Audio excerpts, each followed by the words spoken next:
How is everybody doing? You're probably asking yourself one very important question, and that is, why is Oscar all dressed up? Well, that's because today we are reviewing Mission Impossible Fallout. First things first, the beginning of this review will be spoiler free, and then I will be getting into some spoilers there at the end, which I will tell you about before I get into them. So to begin with movies that I thoroughly enjoy, which is Mission Impossible Fallout, I start off with the things that I did not like. This evens the battlefield because I will be gushing about this movie. First off, there is a scene with Ethan and a bad guy who has a black bag over his head, and they're driving through town, and the bad guy is in the front seat, and there's police officers that drive by and don't notice that Tom Cruise is driving with a man with a black bag over his head. And I openly laughed at that part because it was just like, how the fuck do you not see that? That is just a small scene in the movie, but I think it was funny. It was an illogical moment and something that when you're in the theater, when you're watching a movie, you're just like, okay, that can only happen in a movie. Besides all of these crazy ass stunts that I'm about to talk about that were fantastic. Another small gripe that I had with this movie was at the end, I didn't exactly know where this franchise was going, but we'll get into that later. Now for something I didn't expect, not necessarily something I disliked, but nevertheless, this movie did borrow a lot from movies like Rogue Nation and prior movies, which usually Mission Impossible movies do, but I felt like this one did more so. And I was thinking to myself, hopefully the crowd remembers these past movies, because even though I like Mission Impossible movies, I will admittedly say that they're pretty forgettable, but this movie changes that. Okay, now I'm going to get into what I liked about it. There's so much to talk about. Let's get this going. The first half of this movie goes from big amazing moment to big amazing moment almost every 10 minutes, and it was like a non-stop thrill ride at first. There was so much cool shit, new ideas happening, fight scenes, there was trickery going on, there was plot setting up. It was a roller coaster of awesomeness that I was just so happy to be a part of. Another thing they did great at the beginning of this movie was explaining the plot to you. Even though there are a lot of plot twists, character motivations, characters changing their motivations, it always conveys a very direct message to you on what these characters are doing. Usually trailers give away some big scenes, and even though the Mission Impossible Fallout trailer did the same, there was so many unexpected, great, huge events that took place in this movie that I had no clue were going to happen. As an example, the bathroom scene, which was something that we all knew about, but the actual bathroom scene, watching the fight, everything happened, the conclusion of the fight in the bathroom was fantastic. I'll save talking about some of those big events for the end when I get into spoilers, but now I'm going to get into the characters of this film. The conversations and dialogue that starts off the relationship between Henry Cavill and Tom Cruise are top-notch. It leads to a very intense and competitive feeling whenever we see these characters on screen. Mainly because Henry Cavill is so intimidating. His role throughout the movie is kind of like I'm watching over your shoulder feeling, and they nailed that because as an audience you feel the same way. As I said earlier, this movie is filled with big moments, and every single time Cavill has an opportunity to shine, he does. Maybe one of the best parts about this movie was the new addition of this character that we all see. If you've seen the terrible CG on Superman in Justice League because of the mustache he had to keep in Mission Impossible Fallout, we can all finally rejoice because it was worth it. No matter what cut of Justice League we could have all seen, I don't think it could have been better than Mission Impossible Fallout. Getting into some other amazing characters, you have Tom Cruise. Either you love him or you hate him. In this movie, you love him. It's hard not to. This guy seems like he's one of the hardest working people in cinema right now. You can't get scenes with actors on planes like you can with Tom Cruise. You can't get scenes in high intense action movies like you can with Tom Cruise, and that's because he's willing to do them when so many other actors are not. And that is very apparent in Mission Impossible Fallout because you constantly feel like Tom Cruise is putting his neck out on the line to give us a great movie, which he did.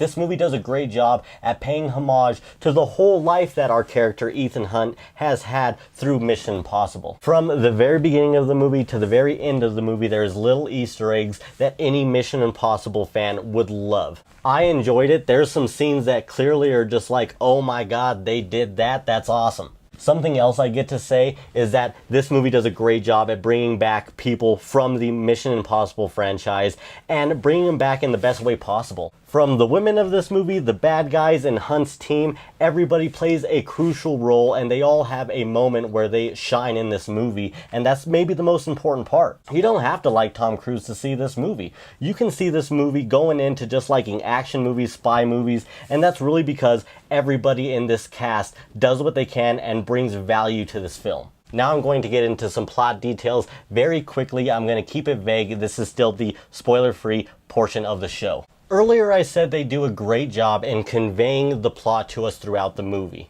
A big reason why is because this movie starts off right from the beginning, gives you a great action sequence, and a reason why everything is about to happen. After so many movies, there's still some franchises that don't realize that they need to cut the bullshit at the beginning, and thankfully this movie does realize that. This plot also revolves around a very crucial mistake that Tom Cruise's character Ethan makes at the beginning of the movie. This leads to great dialogue between very high up people, involves MI6, and most importantly, it leaves us questioning, has Ethan Hunt been a bad guy this whole time?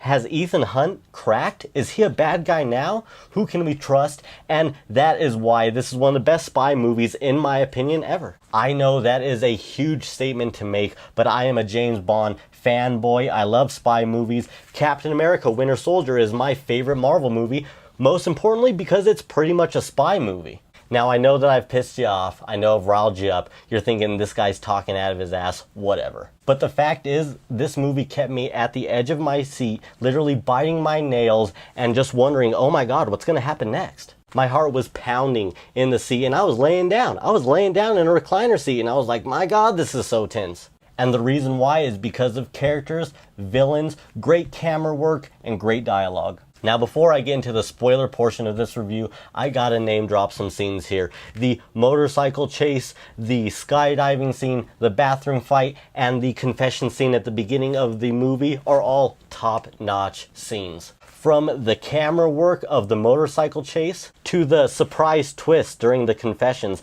this movie stands out. Now let's get into some spoilers, okay? If you haven't seen this movie, if you don't want to see spoilers, get out of here. I love you. Thanks for watching. I'm getting into spoilers, people. 3, 2, 1, go. They got hit by lightning. They fell out of a plane, they got hit by lightning. How fucking cool is that? I was like, holy shit, this is so badass. I didn't expect it. You kind of knew something was gonna happen, but then it just happens. Like, he's like, hey man, what, you scared of getting hit by lightning? Lightning. You're like, oh my god, this is so cool. They're free falling. It was such a great, intense scene. One of the best skydiving scenes I think I've ever seen. It was so cool. Going back to Henry Cavill, wasn't his character great? It was like, you thought that it was going to be maybe a buddy cop movie. Maybe you thought at the end of this movie, oh, Henry Cavill and Tom Cruise are going to work together. The hammer, the scalpel, finally getting in and finishing this. No, this guy's a bad guy, and you didn't really expect it. You just thought that he was a hardcore assassin,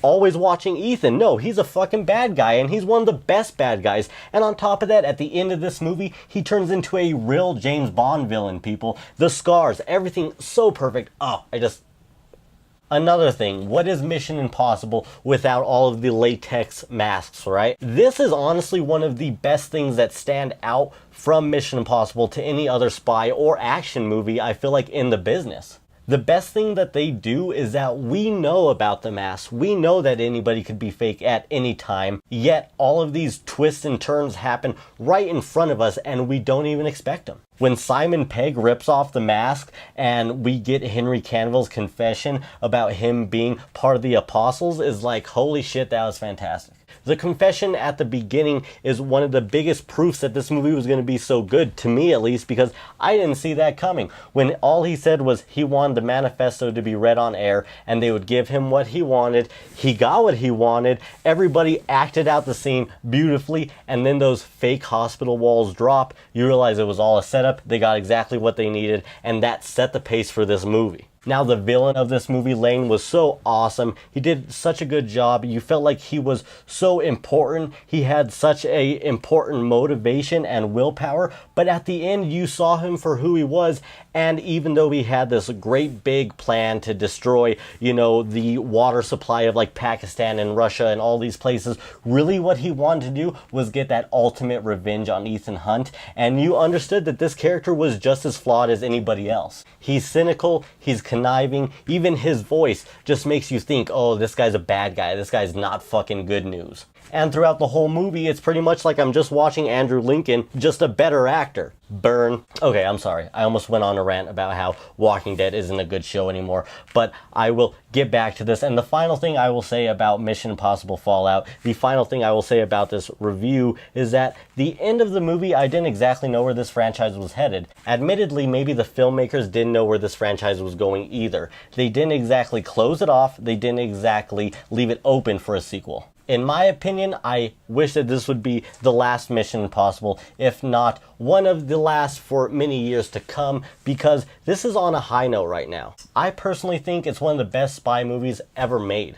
So now let's let this movie bask in the sun and say, hey, all of these Mission Impossible movies really led to something amazing. And let this movie get the attention it deserves and have the breathing room for years to come. But hey, this is Hollywood, who knows? They're probably making another movie right now. If you've heard anything in the comments below, let me know if there's going to be another Mission Impossible movie. But hopefully there isn't. I hope we all take time to go see this movie. Let your friends know how good it is. Be an advocate for this movie because it deserves some love. It deserves the money and it deserves the recognition of being the best movie of 2018 for sure. For me, it beat out A Quiet Place. That's pretty important. I love all these superhero movies that came out, love Infinity War, but this movie easily takes the cake. It is even better than my last year's favorite movie, which was Baby Driver. Even though Baby Driver was super intense, this movie was intense the whole way through. I loved it. Go check it out. Geeks Between Worlds is on Instagram and Twitter at GBW Podcast, or you can find us on Facebook.com/Fandom Talk.